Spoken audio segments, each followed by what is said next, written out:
should they respond?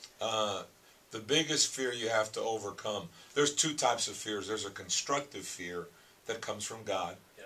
and there's a destructive fear that paralyzes us, and that comes from Satan. Yeah. And Satan will always throw the fear of perfection in us, and that fear of, oh, you're going to make a mistake. Yeah. You're going to make a mistake, and if you're going to make a mistake, then all of a sudden you're not going to be a good leader, or you're going to say the wrong things. Right. So that we're perfect if we don't say anything. Yeah.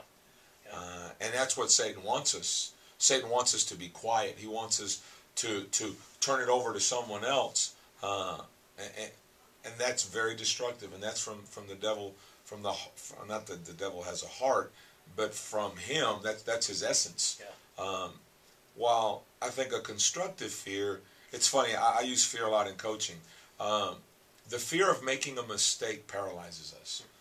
It paralyzes players. Yeah. I coach them, Yeah. and they get so afraid to make a mistake that they make so many mistakes because they get paralyzed, and that's very destructive. So I would tell the leaders, you're going to make mistakes.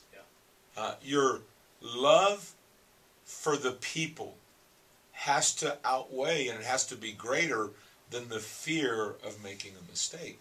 When I see the multitude and I see they have a bigger need, their needs are so great. So what if I make a mistake? Yeah. The first time I preached, I made more mistakes than you could imagine. And people see me preach now and go, man, you're so skilled in your oratory skills. You should have seen me the first 10 years. Yeah. I was horrendous. Yeah. But in the middle of that, my need, my desire to help the people was greater than my fear of making a mistake. And if the best advice I could give the leaders is this: there's a constructive fear that is the fear of letting the body down, and the fear of letting my Savior down. Between the fear of me making a mistake or me letting my Savior down, that fear is constructive, because that fear makes me want to go out. It stimulates me and impulses me and pushes me and presses me forward to, look, I don't care if I make a mistake here. They have a need and God has called me to do it. So that fear motivates me. It compels me to do something beyond my own imagination, and that's from God, where the other one is from Satan. I'll give you the best example. My Spanish is not perfect. My Spanish, it's okay.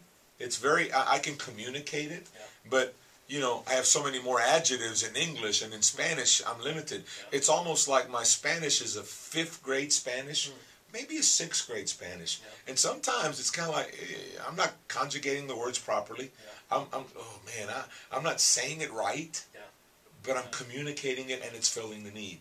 So for me is, look, and I tell people, look, there are people who can speak better Spanish than I can, but we're going to reach people with my broken Spanish, and it's not perfect and it's not great, but I see the need of the people, and Jesus has placed that ministry in my lap.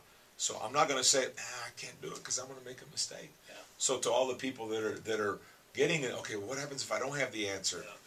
There's a lot of times I haven't had the answer, but I know the one who can give them the right answer, and that's Jesus. So that's the best advice I would give them.